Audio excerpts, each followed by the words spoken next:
देखिए दोस्तों, जल जो होता है, जो पानी होता है, वो दो प्रकार की गैसों से मिलकर के बना होता है।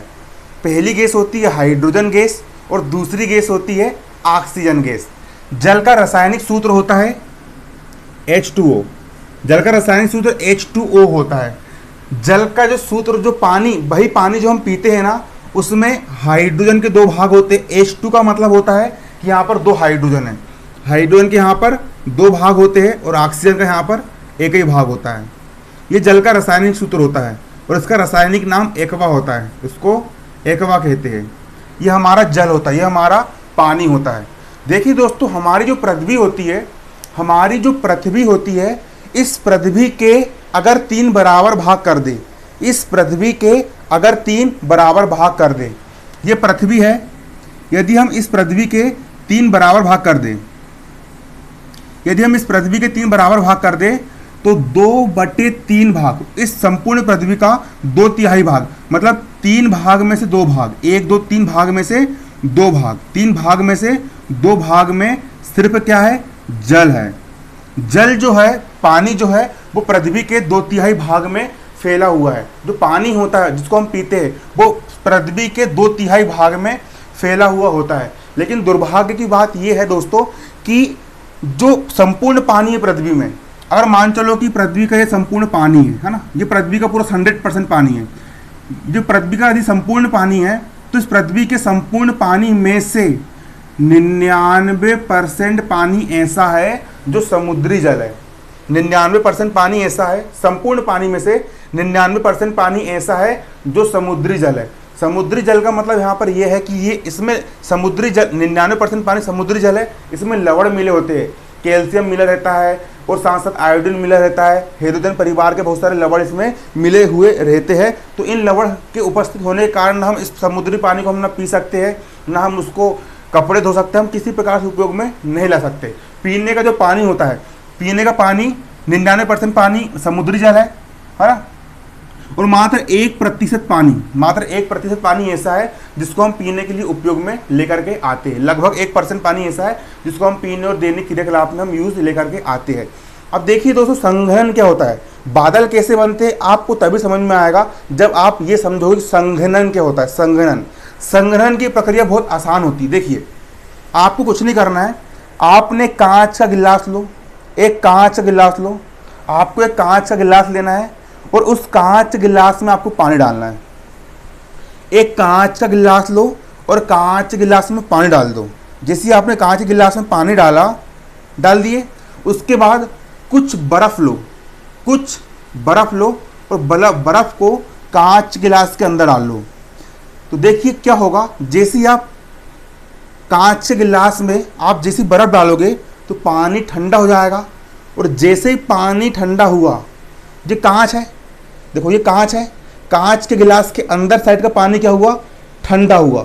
तो पानी के ठंडा होने के कारण क्या होता है, गिलास के इस तरफ पानी की कुछ बूंद आती है और जम जाती है। जबकि पानी तो हमने गिलास के बाहर डाला ही नहीं, हमने पानी कहाँ डाला? हमने पानी डाला है गिलास के अंदर।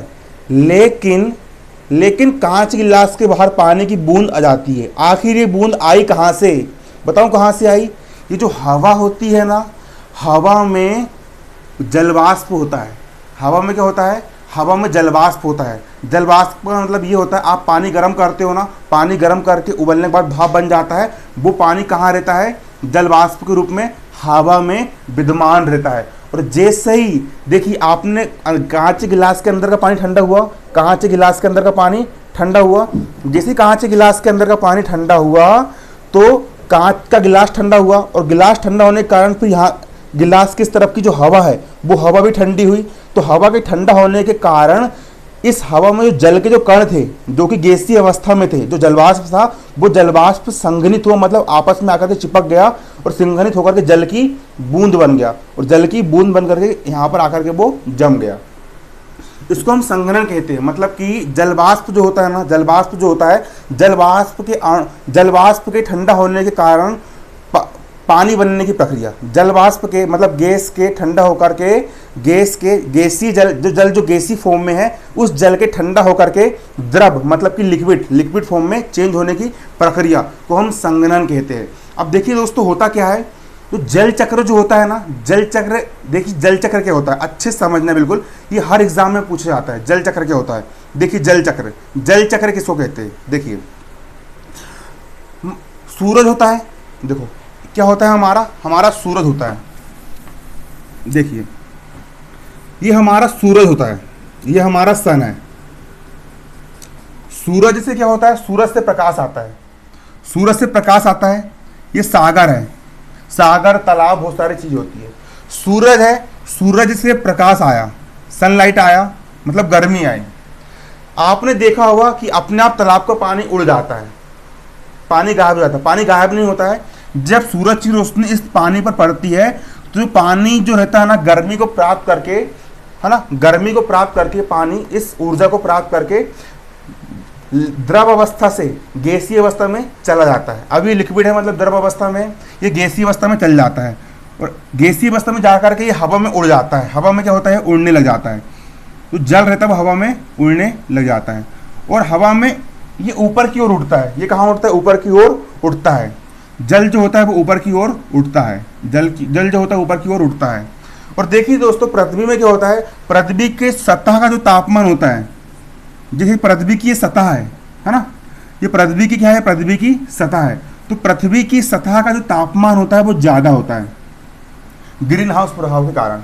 पृथ्वी की सतह का तापमान ज़्यादा होता है, पृथ्वी की सतह का तापमान ज़्यादा होता है। और जैसे जैसे हम पृथ्वी की सतह से ऊपर की ओर जाते हैं, मतलब कि आसमान की ओर जाते हैं, तो तापमान कम होते जाता है। तापमान कम होते जाता है मतलब कि ठंड पड़ते जाती है। तो जैसे पानी की बूंद ऊपर उठती है तो कुछ ऊंचाई पर जा करके ये बूंदें ठंडी हो जाती है ना। जो जलवाष्प जो होता है, जलवाष्प ठंडा हो जाता है और ठंडा होने के कारण उसी संग्रहण की प्रक्रिया के कारण ये जलवाष्प की जो बूंदें होती है, जो जलवाष्प होता है वो आपस में पास में आने लग जाते हैं। और जब जलवाष्प के कारण आपस में पास में आते हैं तो पानी की बहुत छोटी छोटी बूंद बनाते हैं। इन छोटी बूंदों को जल कणिका कहते हैं, इन छोटी बूंदों को जल कणिका कहते हैं। ये जल कणिका आपस में इकट्ठी होकर के एक बड़ी बूंद बनाती है। तो जल कणिका के जो बहुत सारे झुंड होते हैं ना, उसी को हम बादल कहते हैं। उसी को हम कहते हैं, उसी को हम जल कणिका के जो बहुत सारे जो बूंद होती है, जल कणिका की बहुत सारी बूंदों को हम बादल कहते हैं। और जब ये जल कणिका और आपस में ठंडी होकर के और आपस में जुड़ जाती है तो एक बड़ी बूंद का निर्माण हो जाता है।